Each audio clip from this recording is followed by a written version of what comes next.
Welcome to Startup Health TV, where we celebrate the entrepreneurs and innovators who are transforming health. I'm Logan Plaster. My guest right now is Rebekah Gee with Nest Health. Rebekah, thank you for joining me today. Thank you for having me. I want to hear all about Nest Health. Give me the pitch. Yep, Nest Health brings healthcare to your home, focused on your entire family, focused on parents with kids. So think about the experience that you had if you've had a baby and bringing that baby home and how little support there was for you as a dad, for mom, for that baby like a black at home. box. It's like a black box, yes, right? It just starts, no one. No one, right? So other countries have figured out that actually you should send someone to the home to help.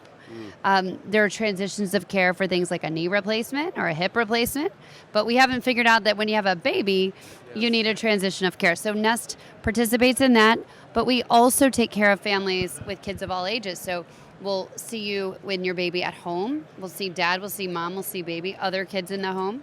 And then we'll take care of that family throughout those child's growing years.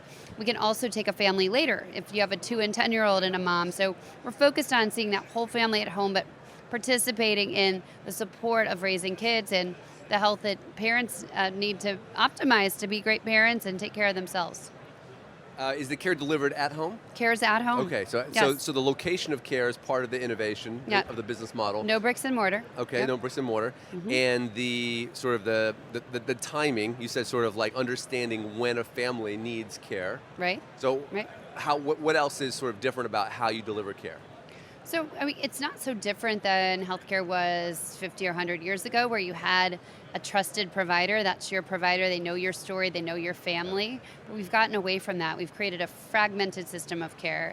Every family member often has a different provider, different locations. If you have a mental health issue, you have a different provider than if you have a physical health issue. And nobody is having a consistent experience in most healthcare settings. And so Nest brings that all into one care team, surrounds you with behavioral health support, surrounds you with specialty care supports, and creates a single family experience that really we think should be the norm, especially for parents with kids.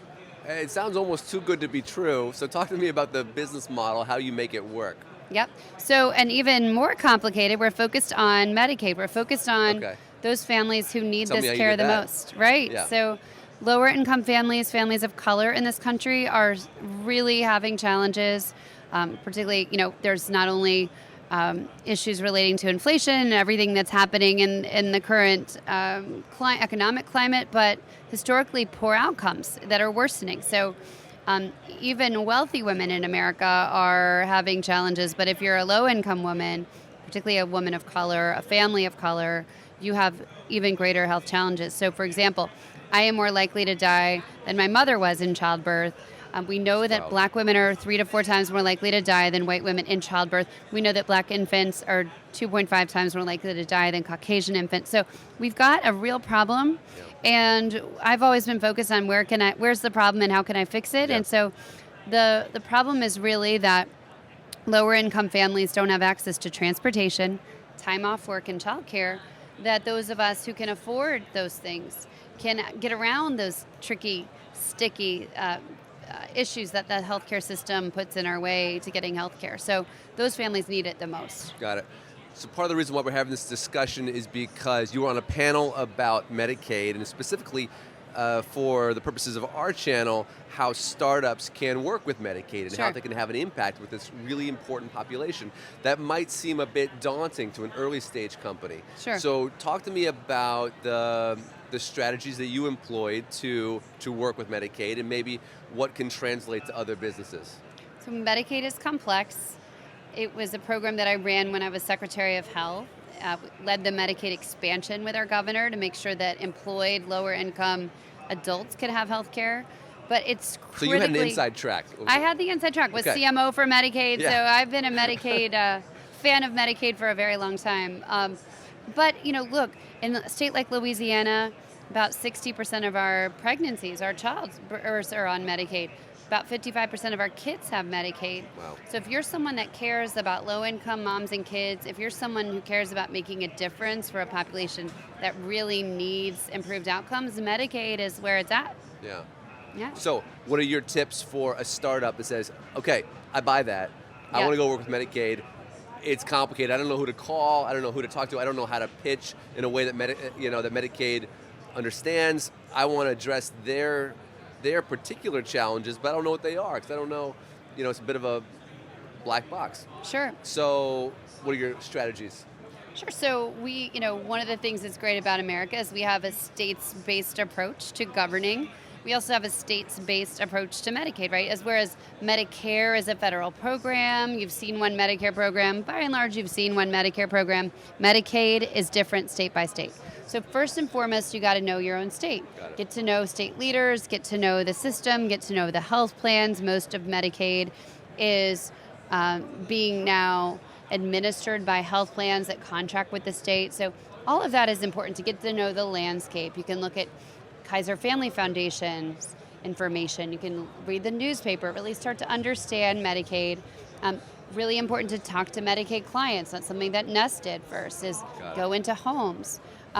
Obviously, it never hurts to have someone advising your company who's been on the inside like I was, or someone like Darren Gordon, who was I just talked to, who is a Nashvilleian and former leader in Medicaid here in Tennessee. So there's all kinds of people that know it, but it's good to do your homework first because it is more complicated than sometimes in doing commercial insurance or just Medicare plan. Yeah. So what are you excited about the next 12 months for Nest? Yeah, so we have in a couple weeks we're going on 60 Minutes. We were really proud to have them come film one of our home visits and talk about Nest as a solution to maternal mortality. 50% of that happens at home after mom leaves the hospital. Infants often die because mom doesn't know how to put them to sleep. So Nest is a really critical solution for that problem. But we're also really excited to be growing our footprint. We've seen families already. We're in homes. Our very first family was a mom with 6 kids. 3 of them couldn't attend school because couldn't get their vaccines. She simply didn't have a car to get them to an appointment and couldn't get them an appointment on the same day. Yeah. So we got those kids back in school, and that told me everything I needed to know in terms of, are we going to make a difference? And so it's just more families making a bigger difference, being able to prove those proof points. We just finished our Series Seed. We're proud to have raised over $15 million, which in this environment is not easy. It's telling. But it's exciting. So I want to encourage other entrepreneurs to look at Medicaid because, I set out to do something that was laughed at initially, which is how do you take care of Medicaid kids and make money? And in-home visits, in-home Medicaid, and provide you were doing multiple things, right, that were kind of pushing against you, and do a concierge, really Medicaid. Special kind of treatment that Medicaid families have never received. So what was the secret sauce? Why is it working? Well, first and foremost, it's important to meet a need that's there, and the need is that in New Orleans, for example, only 43% of our kids get their well visits.